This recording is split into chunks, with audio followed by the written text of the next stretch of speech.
जिन्होंने अपनी सफलता हासिल की है। योगी जी हैं सर्व सुरक्षित है, ये भाव आपने पैदा किया है लोगों के मन के अंदर। ऐसे योगी आदित्यनाथ जी इस क्षेत्र के विधायक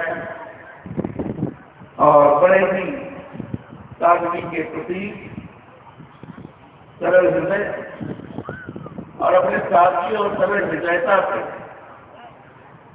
इस क्षेत्र के लोगों के लिए एक आकर्षण के केंद्र बिंदु है। उनका मन मोहा है। ऐसे गंगा सिंह कुशवाहा है। जब मैं इनके साथ सुन रहा हूं तो मैंने अनुभव किया है कि मैं बोल रहा हूं, इसलिए मैं बोल रहा हूं, अतिशय को नहीं बोल रहा। उसी ढंग से हमारे देवरिया सदर के विधायक, अगर मैं कहूं कि सर्वाधिक जुझारू विधायक है तो अतिशयोक्ति नहीं होगी।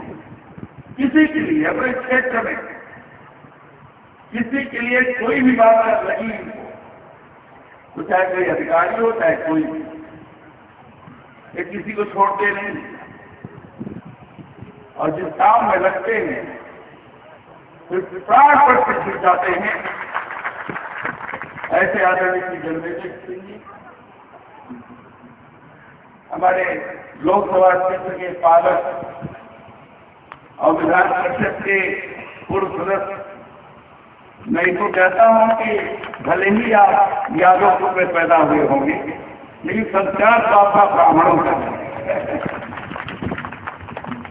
अरे बड़े ही संस्कारित शब्दों को बड़े संतुलित तरीके से रखने वाले, जब शब्द में अधिक ही सारी चीजों को प्रस्तुत कर देना है। मैंने देखा महेंद्र यादव जी का ये गुण है। ऐसे ऐसे महेंद्र यादव जी हमारे क्षेत्रीय समिति के अध्यक्ष, बड़े ही जुझारू और कर्मठ, मेरे अत्यधिक प्रिय उपेंद्र शुक्ला जी क्षेत्रीय समिति के मंत्री हमारे क्षेत्र में रहते हैं। हमारे ये युवा वाहिनी के अध्यक्ष राय और नीरज शाही जी देवरिया के अपने युवा वाहिनी के अध्यक्ष हैं। हमारे चमन यादव जी हैं, हमारे राधेश्याम पांडे जी, राधेश्याम पांडे जी, हमारे बैरिस्टर का नाम, अरे हाँ, जो सबके मालिक हैं उनका नाम मेरा भूल गया, जो लोकसभा क्षेत्र के संयोजक हैं हमारे मार्कंडेय शाही जी। मैं समझता हूँ कि नाम लेने का नए इसलिए मैं सम्मानित मंच कह रहा हूँ, सभी सम्मानित मंच और इस क्षेत्र के सभी सम्मानित जागरूक हमारे किसान भाइयों, हमारे महात्माओं, हमारी माताएं बहनें, नौजवान दोस्तों, प्यारे बच्चों और बड़े ही जागरूक निर्भीक पत्रकार मित्रों, आज बात सौभाग्य है कि पहली चुनावी सभा लोकसभा क्षेत्र की हो रही है, जिसमें संत का, इस योगी का मार्गदर्शन प्राप्त होगा। संत और योगी जो जब मार्गदर्शन करते हैं तो उनके अंदर से वास्तव नहीं करते, जो सही बात आती है, जो यथार्थ रहता है, यथार्थ का चित्रण करते हैं, लोगों को क्या करना चाहिए, क्या नहीं करना चाहिए, उस दिशा में समुचित मार्गदर्शन करते हैं और अपेक्षा नहीं करते हैं कि उसके अनुसार लोग काम करके ऐसे अच्छे वातावरण का निर्माण करें। योगी जी उन्हीं लोगों में से एक हैं। हम सब लोगों का मार्गदर्शन करेंगे और पहली चुनावी सभा का मार्गदर्शन करेंगे। ये इसी बात का संकेत है योगी ने जिसका मार्गदर्शन किया, योगी कृष्ण भी मार्गदर्शन करते थे, तो जिसका भी मार्गदर्शन करते थे योगी जिनका मार्गदर्शन करेंगे, विजय सुनिश्चित है, उसको कोई रोक नहीं पाएगा। मित्रों, मैं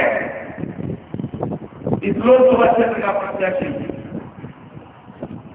लोगों के लिए बड़ा आश्चर्य लगा हुआ, क्योंकि लोगों के लिए भी ये कभी कल्पना नहीं थी कि कमराज मिश्र यहाँ लोकसभा के प्रत्याशी हैं। और मुझे भी कल्पना नहीं थी कि मैं इस क्षेत्र का प्रतिनिधित्व करूंगा। कुछ राजनीतिक परिस्थिति ऐसी निर्माण हुई जिसके कारण हमारे नेतृत्व को, पार्टी के नेतृत्व को विचार करते हुए यह आवश्यक लगा कि देवरिया में कमराज मिश्र को भेजा जाए और वहां से वो चुनाव लड़े। हमें जब कहा गया तो मुझे बड़ा ताज्जुब लगा, आश्चर्य। मैंने कहा कि मैं तो उनसे जिसे कभी सोचा नहीं, लेकिन हमारे सर्वोच्च अधिकारी का निर्देश था। मैं संगठन का आदमी, संगठन के लिए हमें श्रमता में काम किया है और संगठन का कोई मूल तंत्र होता है, जो संगठन का मूल भाव होता है, वही संगठन का चल सकता है। जिस संगठन के कार्यकर्ता अपने नेतृत्व पर पूर्ण विश्वास रखते हैं, उसके निर्देश के पालन करने में किसी भी प्रकार का संकोच न करे, प्राणवायु का विकास उसमें लग जाए, यह अच्छे संगठन का तत्व है और एक अच्छे कार्यकर्ता का लक्षण है। मैंने जिंदगी भर इसका पालन किया, मैंने जिंदगी भर इसका पालन किया। मैंने कभी ये नहीं देखा कि हमारा नेतृत्व करता हमसे कब आता है, कब होता है,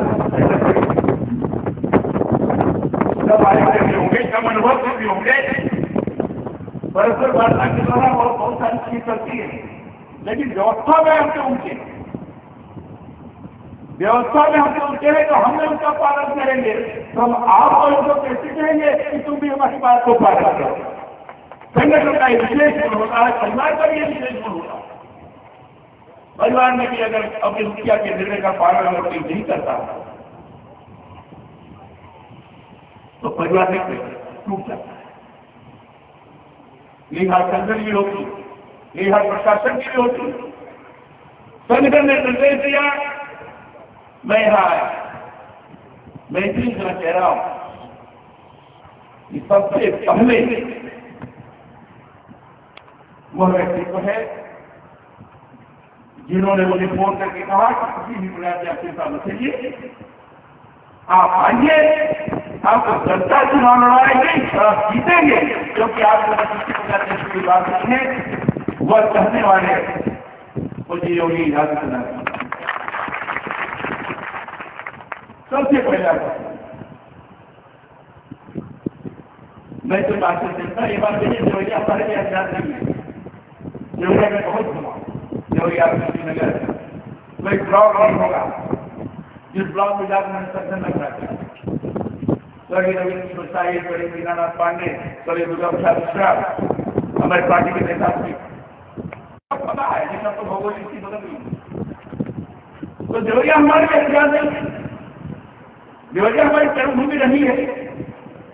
हम जनसंख्या हम पिछले तो पूरा देवरिया हमारे क्षेत्र में था और आपातकाल के दौरान लोक नायक जयप्रकाश नारायण का जो नारा था संपूर्ण क्रांति का, मैं सौभाग्यशाली लोगों में हूँ कि लोक नायक जयप्रकाश नारायण ने मुझे पूर्वी उत्तर के संघर्ष का सहयोग बनाने के लिए कहा था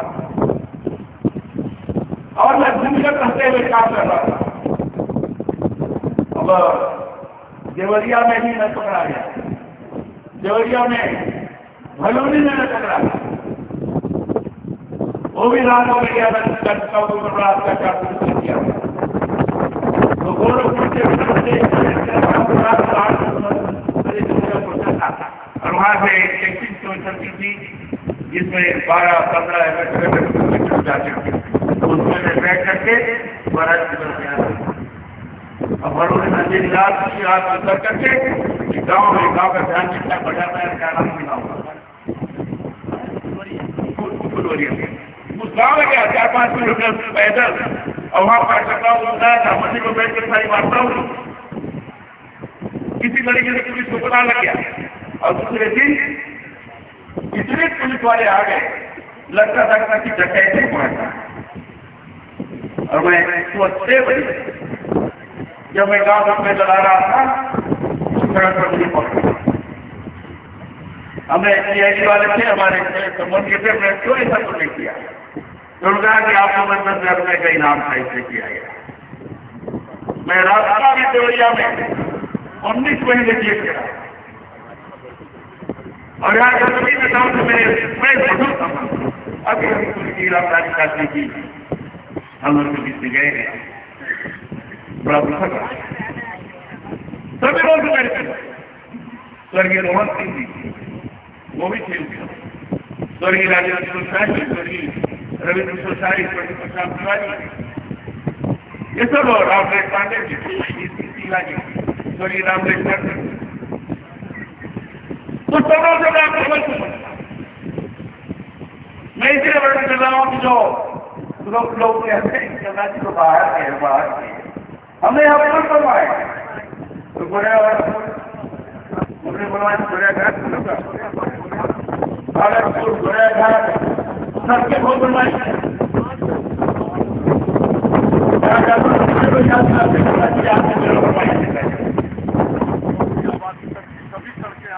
हमने 500 की आबादी वाली सभी सड़कों पर सभी गांव को हमने सड़क बना दी जो 3 साल में मंदिर था और 3 साल मंदिर रहने पर मैंने रिकॉर्ड कायम किया। 3 साल में 23,000 ऐसे गाँव को मैंने सड़क की बना 23,000 और एक तो स्कूल बनाए। बीबी जी ने कहा कि इतना अभी आज तक इस तरह का निर्माण कार्य मैंने काम किया है। ऐसे देवरिया हमारी कर्मभूमि, देवरिया हमारी कर्मभूमि और हमारे पूर्वज देवरिया देखे। देवरिया में 85 गांव और जाते हुए इसी लोग को चुनने पड़ता है, जाते ही नहीं जाते। तो 85 के हम रहने वाले हैं, हमारे पूर्वज 85 के। तो मुझे लगता है हमारे नेतृत्व से कैसे प्रभावशाली सरकार जी का गाँव ढूंढ रहे हैं, ये मुझे आशा है आपकी दई योग कहने इसको मैं दई योग कहता हूँ कि इस मेरा मैं 19 महीने में जेल में था, जेल से जब निकल के आया तो सरकार चुनाव हुआ, बदल गई। अब मुझे लगता है कि दई योग ऐसा है इसमें मुझे पार्टी का चुनाव फिर से और शायद लगता है शायद मुझे पूरा लगता है कि नरेंद्र मोदी भारत के प्रधानमंत्री हो जाएंगे, नरेंद्र मोदी भारत का प्रधानमंत्री हो जाएंगे, इसमें किसी को संदेह नहीं करना चाहिए। उसका कारण है क्या हिंदुस्तान जिस तरीके से चलाया जा रहा है, हिंदुस्तान के शासक जिस राज्य हैं उन्होंने हिंदुस्तान को धोखा करा। हिंदुस्तान की छवि को दुनिया के अंदर बड़ी देश नई देश की छवि बनाया, भयंकर भ्रष्टाचार देश भयंकर घोटाला करने वाले देश की छवि बनाया। और इतना ही नहीं, अभी आंकड़े निकले थे और उस आंकड़े के लिए गए थे कि दुनिया के उन देशों में हिंदुस्तान का नाम है ऊपर है जिसमें भूख से मरने वालों का ज्यादा ताली बजाने लगे, क्योंकि हिंदुस्तान एक कमजोर देश के रूप में हो गया। हिंदुस्तान के अंदर आर्थिक अराजकता फैल रही है, आर्थिक व्यवस्था ठीक नहीं है, महंगाई आसमान छूटी जा रही है। हिंदुस्तान का प्रधानमंत्री कभी बोलता है कि मैं क्या करूं, महंगाई कैसे रोकूं, इसके लिए वित्त मंत्री की जिम्मेदार, वित्त मंत्री लड़ने की मैं क्या करूं, इसके लिए शरद पवार जिम्मेदार है, मुख्यमंत्री जिम्मेदार है, और शरद पवार नहीं कहते हैं कि मैं क्या करूं, इसके लिए प्रधानमंत्री और वित्त मंत्री दोनों जिम्मेदार है। कहां से आप आर्थिक स्थिति करेंगे जब आपस में समन्वय नहीं है, आपस में सामंजस्य नहीं है, तालमेल नहीं है? तो जितनी मांग है, चीजों की कमी है हमारे यहाँ, चीजों की कमी नहीं है, चीजों की कमी नहीं है, जितनी मांग है अगर उसकी ठीक जागरूकता की जाए, ठीक से उसकी व्यवस्था की जाए, बाजार का मार्ग को ठीक से बेच लिया जाए, तो माल का दाम कम नहीं करता, मतलब वो मिल भी जाएगा, दाम भी नहीं बढ़ेगा। एक निरंतर बड़ी सारी बातचीत किया, अटल जी के जमाने में और भी मंदी थी, लेकिन मंदी होने के बावजूद भी अटल जी ने इतना बढ़िया प्रबंधन किया था कि गेहूं का उत्पादन का रिकॉर्ड हुआ था कि हिंदुस्तान के नागरिकों को भी दे रहे थे और विदेशों में भी गेहूं दे रहे थे। गेहूं चीनी दाल कभी नहीं थी, और दुनिया में जो अर्थशास्त्री थे उन्होंने सर्वेक्षण करके कहा था कि दो ही देश हैं जो लगातार आर्थिक रूप से बढ़ते जा रहे हैं, वो चाइना है और हिंदुस्तान है। यह अटल जी के नेतृत्व का एक ही परिणाम था। लेकिन मित्रों, जिन्होंने आर्थिक अराजकता फैलाया, आर्थिक अराजकता फैलाने के कारण देश के अंदर आतंकवादी गतिविधियां, देश के अंदर माओवाद नक्सलवाद बड़ी तेजी से बढ़ा है। ISI keeping, China secretary agency, Islamic country के सेक्रेटरी गुप्त संस्थाएं इस तरीके से काम कर रही है, जो पूरा भारत छोड़ रहे हैं, दूसरी तरफ हिंदुस्तान के अंदर आकर आपस में दंगे करा रहे हैं, और ऐसे आतंकवादियों को बचाने के लिए कई सरकार के लोग भी काम कर रहे हैं। और प्रदेश में समाजवादी पार्टी के नेता जेल में बंद आतंकवादियों को उतर अपराध दें, छोड़ जाते हैं, इधर देश मिल जाएगा। देश में तोड़ने के कगार पर लाकर कर दिया है, तोड़ने के कगार। ऐसे स्थिति में हर देश बंगाली की चिंता बढ़ जाती है। अब मैं तो यहाँ कह रहा हूं, मैं कई जगह बोला हूं, छोटी छोटी गोष्ठियों में मैं बोला हूं कि ये पवित्र धरती है, ये पावानगर भी है, कुशीनगर भी है, महात्मा बौद्ध भी है, महावीर स्वामी भी है, यहाँ पौराणिक अनेक ऋषियों की कहानी भी है, और यहाँ ऐतिहासिक नगराजा एक बड़ी ऐतिहासिकता से पूर्ण भूमि है, और राष्ट्र के आधार पर यज्ञों के माध्यम से पवित्र किया हुआ यहाँ का पर्यावरण है, इसके पवित्र भूमि को पंजीकृत है। और तो यहाँ पैदा होने वाला एक एक बच्चा, एक एक बालक, एक एक माँ, एक एक बहन सहज रूप से देशभक्त है, सहज रूप से देशभक्त है। उसके देशभक्ति को कोई प्रश्न नहीं लगा सकता। और जब देश की हालत देख रहा है तो उसकी भक्ति आ हो रही है कि देश की क्या हालत होगी। ये सब पार्टियां गड़बड़ करती है, और इसलिए लोग गलत सरकार गाड़ी है। जब यहाँ किसानों को लगता है कि चाहे प्रदेश की सरकार हो चाहे केंद्र की सरकार हो, गन्ना मिलने बंद पड़ी है, किसान हमारा गन्ना कहाँ दे, उसका बकाया भुगतान नहीं हो पा रहा। इस दुष्काल की मुक्ति कौन कराए? बाढ़ के प्रकोप से छोड़ो परेशान होते, दंड का प्रवाह अटल बिहारी वाजपेयी ने इसको रोकने की कोशिश की, लेकिन नहीं, गरीबों की हालत खराब है, गंडक का प्रकोप है, बाढ़ का, जन अखबारों की शुद्धता है। और यहाँ पर आलू का भी आलू भी होता है, नहीं होता, कोल्ड स्टोरेज में कहाँ रखा जाएगा? स्टोर हो वो चिंता करने की आवश्यकता है। इतना पिछड़ा लगा जागरूक किया और मित्रों आज में देश बढ़ गया। लोगों को लगने लगा है कि इसको वही कर सकता है कि जिसका सुदृढ़ व्यक्तित्व हो, जिसके अंदर काम करने की क्षमता हो, सामर्थ्य हो और जिसकी सोच विशाल हो, वही कर सकता है जो राष्ट्रपति के भाव से रोम रोम में भरा हुआ, वही व्यक्ति कर सकता है। तो आम जनता के गांव के लोगों को, आत्माओं को, पिछड़ों को, दलितों को हमको ज्यादा आगे बढ़ करके उन्होंने विचार किया कि ऐसा व्यक्ति यही व्यक्ति दिखाई देता है जिसका नाम है नरेंद्र मोदी। नरेंद्र मोदी आम आदमी की स्वीकारता बन गई। अभी तो जब हम लोग कहते हैं कि सरकार हटा तो लोग कहते हैं हाँ हटाने का हटा किया जाएगा, लेकिन बनेगा तो उस प्रश्न सिल बजा। लेकिन अब तो लोग कह रहे हैं कि नरेंद्र मोदी लाओ, कि भारत बचाओ और कांग्रेस को हटाओ, इस सरकार को हटाओ। कांग्रेस में समझ में मायावती और मुलायम सिंह दे जाने के बाद फिर देंगे ये प्रधानमंत्री नहीं हो सकते। तीनों को हटाने की आवश्यकता है। किसी के बारे में अगर मन पे प्रभाव लगा तो कहीं न कहीं देशभक्ति के सवाल पर प्रश्न लगेगा। ऐसी चीज नहीं होनी चाहिए।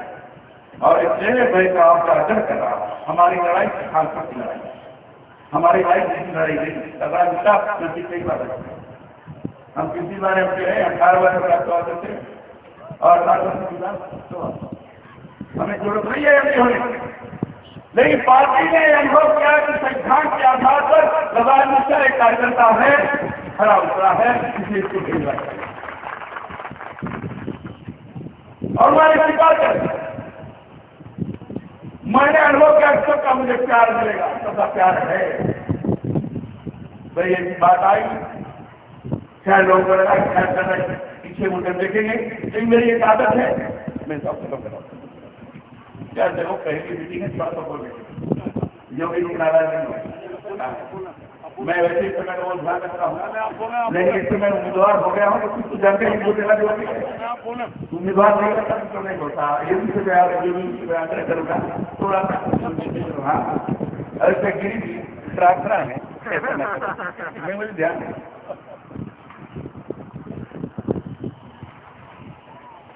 हमें सिद्धांत किया आपको असल और राजनीति को झूठ नहीं बना अपने हित के लिए कभी मैं सामने का हिस्सा नहीं कभी झूठ नहीं। मैं वर्षों से हमारे देख सकते हैं ऊंचे पद पर छोटे पद पर नहीं, नीचे पद पर। जनता पार्टी जमाने में भी जनता युवा मोर्चा का मैं राष्ट्रीय अध्यक्ष, प्रधानमंत्री के साथ पार्टियों का बैठ करके विचार कर पाते इस फोरम में चंद्रशेखर जी ने मुझे यूथ कॉर्पोरेशन कमेटी का चेयरमैन बनाया। जनता पार्टी के सभी यूथ घटकों को समन्वय करने के लिए बनाया। भारतीय जनता पार्टी की स्थापना के समय का मैं महामंत्री रहा, लगातार रहा हूं, पूरे प्रदेश में रहा हूं, साइकिल से मोटरसाइकिल सब घुमा पूरे प्रदेश। और मैं कह सकता हूं कि पूरे प्रदेश भर में मैंने जितना गांव अब तक भ्रमण किया है, मैं अहंकार से नहीं बोलूँ, दम से नहीं बोलूँ, किसी राजनेता ने नहीं किया। ये मैं सब उत्तराखंड सहित सिद्धांतों की राजनीति, जब व्यक्ति सिद्धांतों की राजनीति करता है तो मिशन काम करता है, शरीर नहीं काम करता। शरीर असत भी नहीं है, क्योंकि मिशन का इंस्ट्रूमेंट है वो अमृत का काम करता है, अमृत का काम करता है।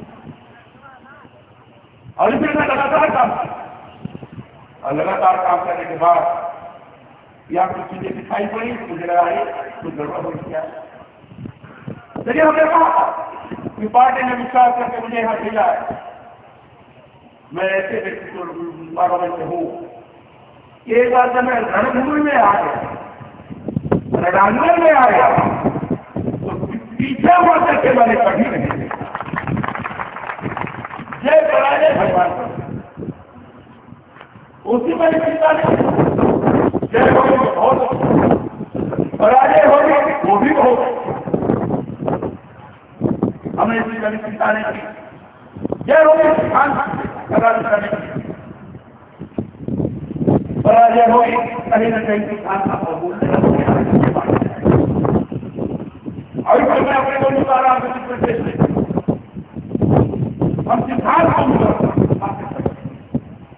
हमारे सिद्धांत के प्रतीकों में भारतीय जनता पार्टी का जो निशान है कमल का फूल है, कमल का फूल तय करते समय मैं भी उस विचार करते रहा।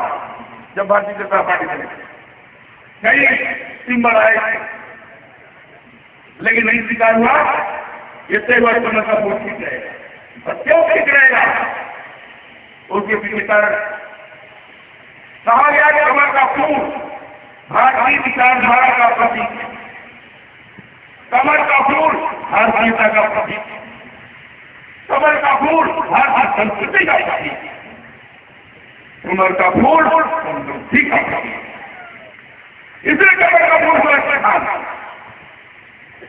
इधर किसानों में हमारा आपका योगी जी का, नरेंद्र मोदी का, अपने समय बिहारी वाजपेयी का, अडवाणी जी का